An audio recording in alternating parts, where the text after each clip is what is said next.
मंच पर विराजमान गुजरातना लोकप्रिय मुख्यमंत्री श्रीमान विजयभाई, નીતિનભાઈ,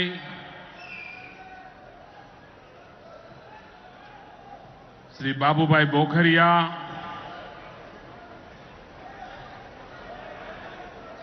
શ્રી ગણપતભાઈ વસાવા,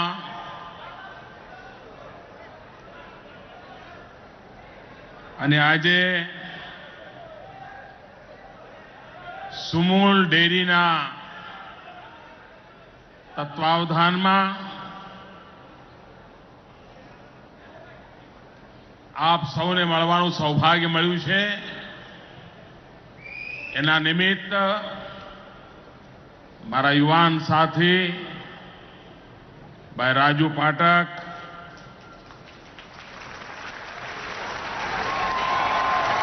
મંચ પર વિરાજમાન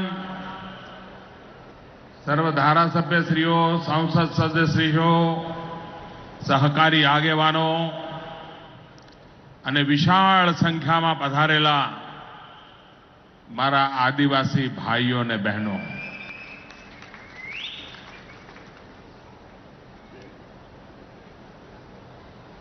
આ વ્યારામાં મેં ચપ્પલ ઘસી નાખ્યા છે.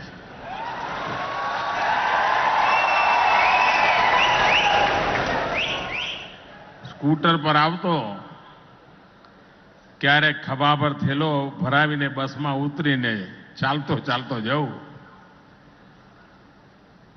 અનેક વર્ષોથી આ વિસ્તારમાં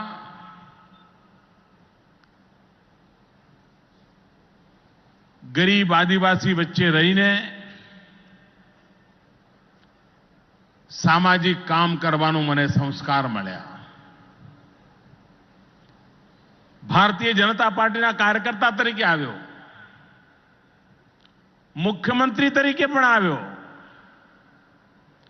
પરંતુ મેં આ વિસ્તારમાં આવડો મોટો વિરાટ કાર્યક્રમ પહેલી વાર જોયો.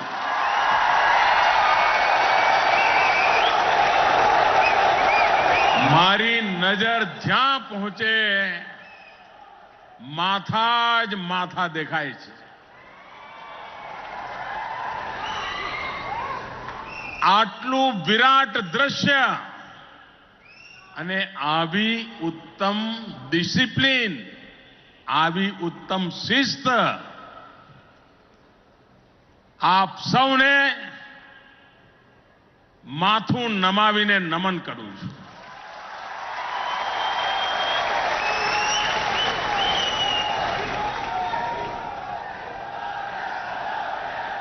આપ સૌ તો અહીંયા મને આશીર્વાદ આપી રહ્યા છો, લાખોની સંખ્યામાં આવીને આશીર્વાદ આપી રહ્યા છો, પરંતુ હું અનુભવ કરું છું કે આ વિસ્તારના 11 લાખ, જેમાંથી અહીંયા એકે મોજૂદ નથી, એવા 11 લાખ પશુ એ પણ આજે આપણને આશીર્વાદ આપી રહ્યા છે.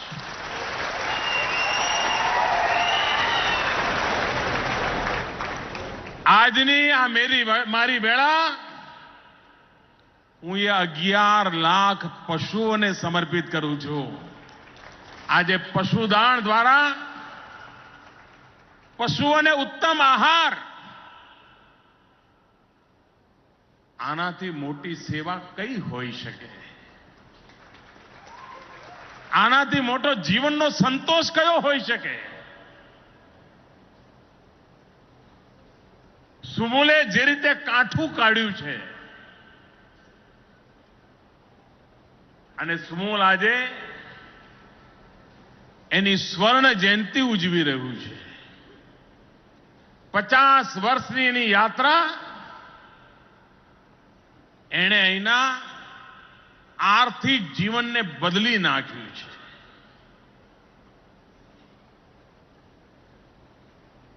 આ એ સુમૂલ છે જેની શરૂઆત દેશના ભૂતપૂર્વ નાયબ વડાપ્રધાન મોરારજીભાઈ દેસાઈએ કરી હતી. અને આજે મારું સૌભાગ્ય છે કે અવારનવાર આપની વચ્ચે આવતો રહ્યો છું અને આજે જ્યારે સુમૂલ એક હરણફાળ ભરી રહ્યું છે, કન્ઝ્યુમર માર્કેટમાં, ફૂડ પ્રોસેસિંગમાં નવી ઊંચાઈઓ સર કરવાના સપના સાથે કદમ માંડી રહ્યું છે, સુમૂલને, આ સહકારી પ્રવૃત્તિને, એને જી જાનથી આગળ વધારનાર સૌ ખાતેદારોને, દૂધ મંડળીઓને અને વિશેષ કરીને પશુપાલનની ઉત્તમમાં ઉત્તમ કામગીરી કરનાર મારી આદિવાસી બહેનોને હૃદયપૂર્વક ખૂબ ખૂબ અભિનંદન આપું.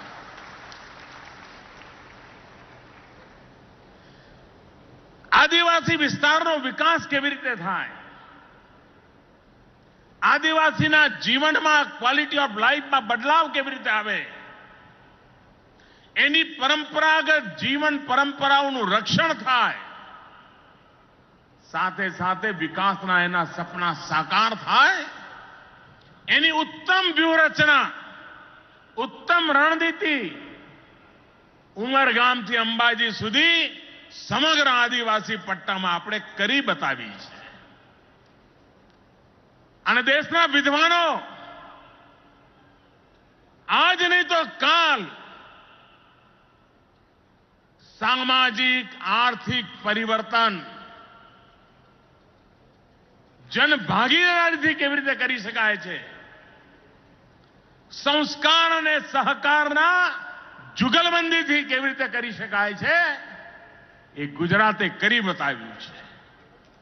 આજે સુમૂલને, એના કરતા ધર્તાઓને અને ગયા 50 વર્ષમાં સુમૂલને અહીં પહોંચાડવામાં જેમણે જેમણે યોગદાન આપ્યું છે, અમારે માટે રાજકીય પક્ષાપક્ષી સહકારી પ્રવૃત્તિમાં પ્રવેશ નથી દેવી. એટલે 50 વર્ષમાં જેમણે જેમણે યોગદાન આપ્યું છે અને આજે રાજુભાઈના નેતૃત્વમાં જે પ્રગતિ થઈ રહી છે, એ બધા જ અભિનંદનના અધિકારી છે. અનેક અનેક શુભકામનાઓ આપવા માટે આવ્યો છું.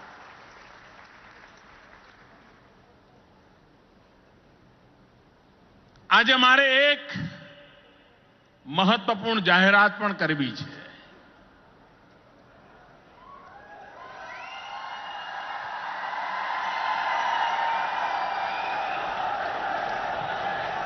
આપણને ખબર છે કે જ્યારે દિલ્હીમાં અમારી સરકાર બની, હજુ તો અઠવાડિયું નહોતું થયું, વિજયના જે ફુલહાર હતા એ હજુ કરમાયા નહોતા. અને જેમને અમે ગમતા નહોતા એમને તો હજુ નથી ગમતા. એમણે કાંગા રોળ મચાવી દીધી હતી. દાળના ભાવ, દાળના ભાવ, દાળના ભાવ. ગરીબની દાળ ગઈ, ગરીબને દાળ ખાવા. બધું અમને વારસામાં મળ્યું હતું ભાઈ, પણ અમારા માથે પડ્યું. અને એ વખતે મેં દેશના લોકોને વિનંતી કરી હતી કે આપણે ખાસ કરીને જે તુવરની દાળ ખાઈએ છીએ, દુનિયામાં ખૂબ ઓછી જગ્યાએ તુવરની વાવેતર છે.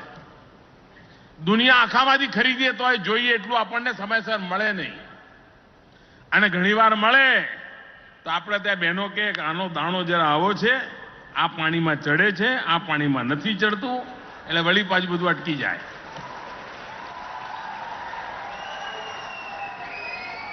મેં દેશના કિસાનોને વિનંતી કરી હતી. હજુ તો નવો પ્રધાનમંત્રી બન્યો હતો. મેં દેશના કિસાનોને વિનંતી કરી હતી કે દેશના ગરીબને પ્રોટીન કઠોળમાંથી મળે છે, અડદ હોય, તુવર હોય, મગ હોય, ચણા હોય, એ ગરીબના માટે ખૂબ અનિવાર્ય છે. મેં દેશના કિસાનોને વિનંતી કરી હતી કે આપ બાકી જે પકવતા હોય પકવો, પણ વચ્ચે વચ્ચે થોડું કઠોળ પણ વાવો.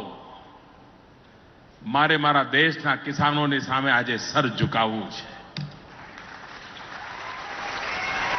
એમને નમન કરવા છે કે એક લાગણીને એમણે આદરપૂર્વક સ્વીકારી અને દેશમાં કઠોળનું વિક્રમ ઉત્પાદન કરી બતાવ્યું. અને આજે સરકારની બાલની ખાલ ઉતારવા વાળા લોકોના મોં મારા દેશના કિસાનોએ બંધ કરી દીધા. થાળીમાં સસ્તી દાળ મળતી થઈ ગઈ, ગરીબના પેટમાં સસ્તી દાળ જવા માંડી.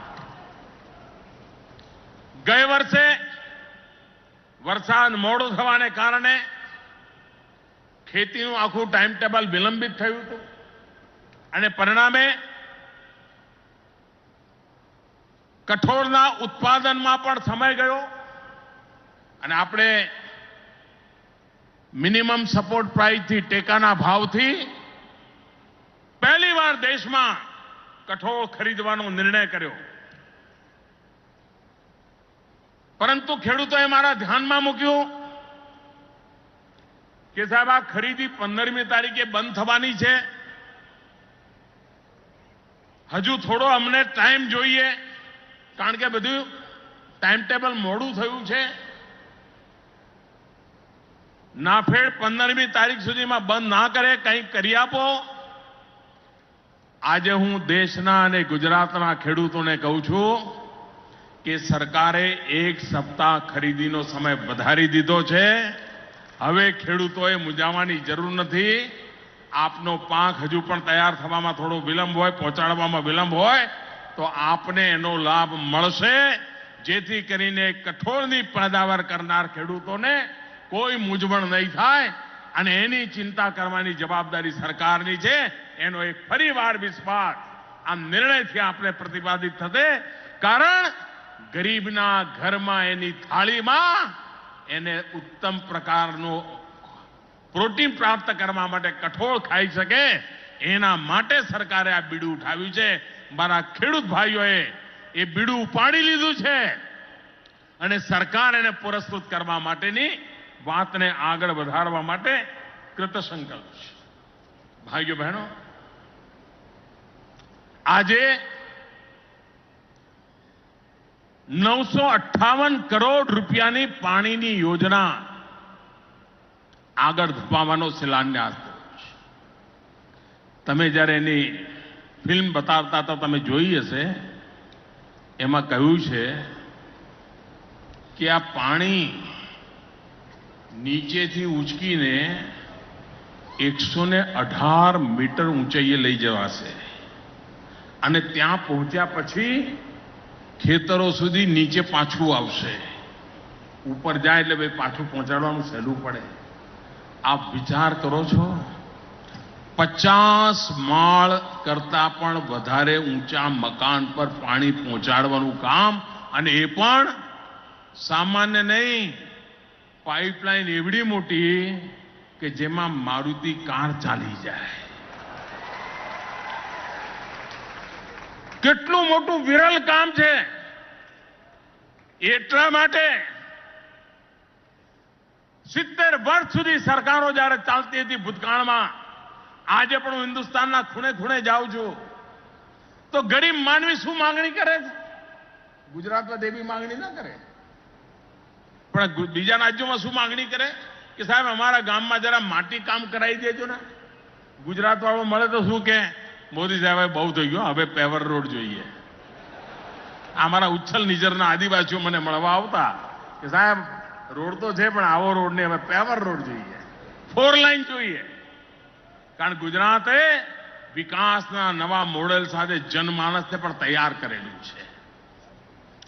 આજે પણ હિન્દુસ્તાનના અનેક ભાગોમાં હેન્ડપંપ લગાવી દો તો ખૂબ મોટું કામ કર્યું છે. 3-3, 4-4 ચૂંટણીઓ જીતી જાઓ, એક હેન્ડપંપ લગાવો. અને અમારા વિજયભાઈ સપનું લે છે અમારે હેન્ડપંપથી ગુજરાતને મુક્ત કરી દેવું છે, પાઇપલાઇનથી પાણી પહોંચાડવું છે રસોડા સુધી મારી બહેનને, આમ ચકલી ચાલુ કરીને પાણી આવે એ કામ કરવાનું સપનું જોયું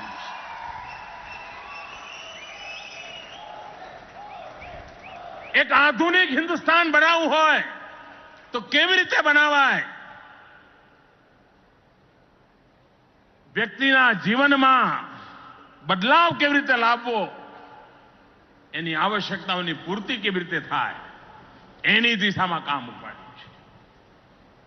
આજે સુમૂલ પાસે આવ્યો છું ત્યારે એક ડેરી અને ખેડૂતોનું મળીને કેટલું મોટું આર્થિક રિવોલ્યુશન કરી શકાય છે આપ કલ્પના કરો. અને હું ઈચ્છું, અમારા રાજુ જરા પ્રયોગશીલ પણ છે એટલે તો કરશે પણ ખરા. હું કઈ જઈશ ત્યાં તો મને દિલ્હીમાં આવી જશે, સાહેબ કરી દીધું. ઝડપી કામ કરવાની ટેવ છે એની. માની લો કે 10 ગામ આપણે પકડીએ અને 10 ગામમાં ખેડૂતો એની ખેતરની વાડ પર સોલાર પેનલ લગાવે અને સૂર્ય ઉર્જા પેદા કરે, સૂરજમાંથી વીજળી, અને એ વીજળી પોતાને જરૂર એટલી વાપરે, વધારાની ગુજરાત સરકાર ખરીદે. તમે મને કહો કે સહકારી પ્રવૃત્તિથી જેમ દૂધ ઉત્પાદન થાય છે એવી જ રીતે સૂર્ય શક્તિ દ્વારા વીજ ઉત્પાદન થઈ શકે કે ન થઈ શકે? ખેડૂતોને વીજળીનું ભારણ બંધ થાય કે ન થાય?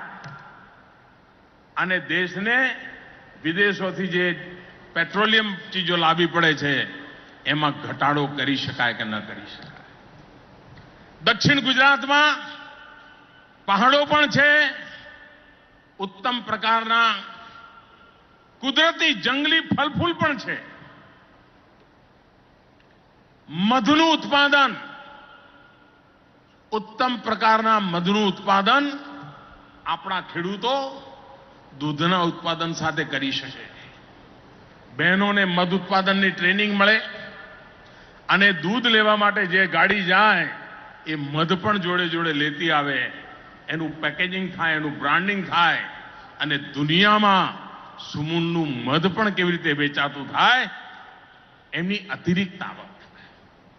10-12 ગામડાઓનું ક્લસ્ટર, એ 10-12 ગામનું બધું ગોબર એક જગ્યાએ ભેગું થાય.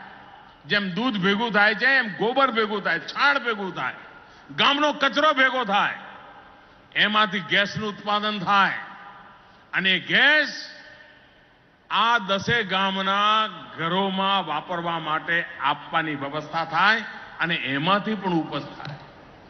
કોઓપરેટિવ ધોરણે એટલા બધા નવા પ્રોજેક્ટ આપણે લઈ શકીએ જેના કારણે સુમૂલ કેન્દ્રવર્તી રહીને અહીંના આખા જીવનને કેવી રીતે બદલી શકે એના પાયલોટ પ્રોજેક્ટ શરૂ કરવા જોઈએ. અને જો સફળતા મળે તો પછી એને સ્કેલેબલ કરીને એનો વિસ્તાર કરવો જોઈએ. આપણે ગુજરાતમાં સિંચાઈના પાણી માટે પાણી સમિતિઓની બનાવવાની કલ્પના કરેલી છે. ખેડૂતોની પાણી સમિતિઓ હોય, સહકારી ધોરણે હોય, જરૂરત પૂરતું પાણી વપરાય, પાણીનો પૂરો હિસાબ રહે, પર ડ્રોપ મોર ક્રોપ, એક બૂંદ પાણીમાંથી વિપુલ માત્રામાં પાક પેદા થાય એવા સુવિચારિત આયોજનની તૈયારી આજથી કરીએ તો આ 958 કરોડ રૂપિયાના ખર્ચે જે પાણીની યોજના બની રહી છે, પીવાનું શુદ્ધ પાણી પણ મળે અને દૂર સુદૂર આપણે નાની ટેકરીઓ પર વાડી યોજના ચલાવીએ છીએ. સમગ્ર દેશમાં વાડી યોજના એક આકર્ષણનું કેન્દ્ર બની છે. દક્ષિણ ગુજરાત એમાં સફળ થયું છે. એ વાડી યોજનાના પાક, એને ટપક સિંચાઈ, સ્પ્રિંકલર, એનો લાભ કેવી રીતે મળે? આપણા દક્ષિણ ગુજરાતમાં સુગરની ખેતી, શેરડીની ખેતી, એમાંથી શેરડીનું ઉત્પાદન. એક સમય હતો મબલક પાણીથી શેરડી પકવતા હતા અને એ વખતે મેં શેરડીના કારખાનાવાળાઓને બોલાયા, સહકારી મંડળીઓને બોલાવી અને મેં કહ્યું કમ્પલસરી ખેડૂતોને તમે સ્પ્રિંકલરથી ખેતી કરવાનું શીખવાડો. આજે મને ખુશી છે કે ગુજરાતમાં જ્યાં શેરડીની ખેતી થાય છે, મોટા ભાગની જગ્યાએ ટપક સિંચાઈ દ્વારા ફુવારા પદ્ધતિથી ઓછામાં ઓછા પાણીથી શેરડી પકડવાની સફળતા મળી છે અને એનો લાભ શેરડીના કારખાનાઓને પણ થવા માંડ્યો છે. સુગર કન્ટેન્ટ વધ્યું છે, શેરડીના સાંઠામાંથી રસ વધારે નીકળવા માંડ્યો છે, એ રસમાંથી વધારે પ્રમાણમાં ખાંડ નીકળવા માંડી છે. એક ક્રાંતિકારી પગલાં આ બધી જ પદ્ધતિઓ દ્વારા આપણે લઈ રહ્યા છીએ. મને વિશ્વાસ છે હજુ તો 10 વર્ષ પહેલા આ નાનકડો નવો જિલ્લો બનાવ્યો હતો આપણે. જોતામાં આ તાપી જિલ્લાએ પોતાની ઓળખાણ ઊભી કરી દીધી છે. ઉચ્છલ નિઝરના કેળા, મારો આદિવાસી ખેડૂત કેળા પકવતો થયો અને આજે દુનિયાના બજારમાં ઉચ્છલ નિઝરના કેળા વેચાય એ સ્થિતિ ગુજરાતે પેદા કરી બતાવી છે. જેમ ઉત્પાદનની અંદર વિવિધતા આવી છે, એમ આપણું હવેનું બળ છે વેલ્યુ એડિશન, મૂલ્ય વૃદ્ધિ, ફૂડ પ્રોસેસિંગ, જેથી કરીને આપણો ગુજરાતનો ખેડૂત જે પ્રયોગશીલ છે, આદિવાસી ખેડૂત પણ પ્રયોગશીલ છે. એક જમાનો તો દાહોદ જિલ્લાનો ખેડૂત મકાઈથી આગળ કઈ કરી શકતો નહોતો. દાહોદ જિલ્લાના આદિવાસીઓ એવડી મોટી ક્રાંતિ કરી કે હવે ખેતર શબ્દ ભૂલી ગયા છે, ખેતરને ફૂલવાડી કહેતા થઈ ગયા છે. અને દાહોદ જિલ્લાના આદિવાસીએ પકવેલા ફૂલ મુંબઈમાં સવારે ભગવાનને ચડતા હોય છે. આ તાકાત ગુજરાતનો આદિવાસી કરી બતાવતો. ભાઈઓ બહેનો, ક્રાંતિ સહકારિતા આંદોલન દ્વારા, સંસ્કારિતાના આંદોલન દ્વારા, સામાજિક એકતાના બીડા ઉઠાવીને ગુજરાતે કરી બતાવી છે. આજના નવતર પ્રયાસને, ગુજરાત સરકારના પાણી માટેના અભિયાનને, સુમૂલના દૂધ માટેના અભિયાનને મારા તરફથી અનેક અભિનંદન આપું છું. પણ મારી ખેડૂતોને વિનંતી છે, આપણે ધ્યાન આપવું જોઈએ. આજે પણ આપણે ત્યાં માતાઓ બહેનો જ પશુપાલન સંભાળે છે. પુરુષોનું કોઈ યોગદાન હોતું નથી. એને ખબર નથી હોતી કે ગાયની શું હાલ છે, ભેંસની શું હાલ છે, ખબર નથી. બધું બહેનોના ભરોસે છોડી દીધું હોય છે. સહેજ ધ્યાન આપીએ, વૈજ્ઞાનિક ઢબે ધ્યાન આપીએ. આજે આપણા પશુ જેટલું દૂધ આપે છે એના કરતાં એટલા જ પશુ ડબલ દૂધ કેવી રીતે આપે, એની માવજત કેવી રીતે થાય, એની કાળજી કેવી રીતે લેવાય, આના વૈજ્ઞાનિક પ્રયોગો થાય છે. સુમૂલે એમાં ઘણું કામ કર્યું છે. આપણે એને અપનાવીએ, આપણું પશુ બીમાર ન પડે એની કાળજી લઈએ. પશુની સંખ્યા વધારવા કરતાં પશુની દૂધ આપવાની ક્ષમતા વધે એવું પશુ ઉછેર કરવા તરફ ધ્યાન કેન્દ્રિત કરવું એ ભારતની આવશ્યકતા છે.